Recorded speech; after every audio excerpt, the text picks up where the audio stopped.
काफ़ी टाइम हो गया, तो अब लग रहा है कि बस बहुत छुट्टी हो गई, अब कॉलेज जाना है। तो मैं अभी प्रखर को कह भी रहा था कि IIT Delhi is also very lucky this year कि प्रखर वहाँ जा रहा है और आज QS रैंकिंग में भी IIT दिल्ली सबसे ऊपर आया।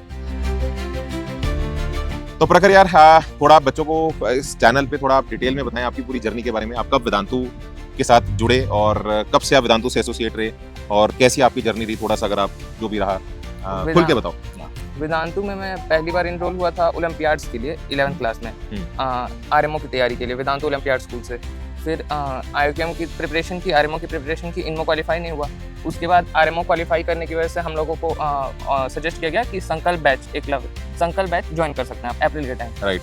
तो फिर वो ज्वाइन किया, फिर वो रहा कुछ टाइम, उसके बाद फिर रिवीजन, फिर अभी लास्ट में अप्रैल में एकलव्य कोहोर्ट बैच वो था। राइट, एकलव्य। हाँ, तो उसमें मतलब पहले तो 11th में मैं था नहीं, तो टीचर्स ने उसके लिए भी हेल्प किया 12th में कि अगर आपके 11th में कुछ टॉपिक्स वीक रह गए हैं तो उसमें आपको हेल्प कर देंगे। और मतलब 12th में जैसे कैलकुलस है तो वो एकदम नया है, राइट। तो उसमें भी गाइड कर दिया टीचर्स ने काफ़ी। और विकास सर ने जैसे लाइट में या फिर रिवीजन प्रोग्राम में अगर कुछ टॉपिक्स वीक रह गए तो उसमें विकास सर ने मतलब उसको ये नहीं कि अब रिवीजन टाइम है तो नहीं, फुल्ली इन डेप्थ उसको कवर किया। और टेस्ट भी मतलब वेदांतु के थे तो उनको कम्प्लीटली मतलब उनको फॉलो किया, तो उससे हेल्प ही मिली, क्योंकि मतलब काफ़ी डाइवर्स नेचर के टेस्ट रहते थे। जैसे कोई टेस्ट होगा तो उसमें 360 लाना भी पॉसिबल है, मतलब मेरे नहीं है, पॉसिबल था। और कोई टेस्ट है उसमें 300 लाना भी लगभग इम्प्रैक्टिकली था। हर क्वेश्चन मतलब इतना टाइम टेकिंग और इतनी डिफिकल्ट लेवल का। तो फिर उससे ये रहा कि मतलब एडवांस के टाइम ये लग रहा था कि कोई भी पेपर आ जाए, पेपर नया नहीं लगेगा।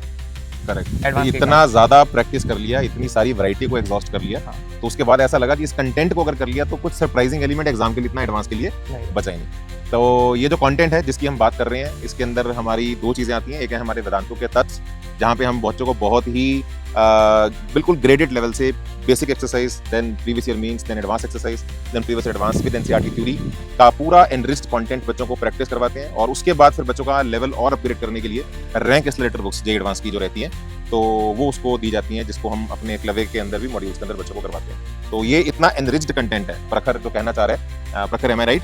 कि जिसके बाद हमारा कोई surprising element even in JEE advance, ये बच्चों ध्यान से सुनिए, मेंस की बात तो हो ही रही है, एडवांस के अंदर भी सरप्राइजिंग एलिमेंट आपका नहीं बचता।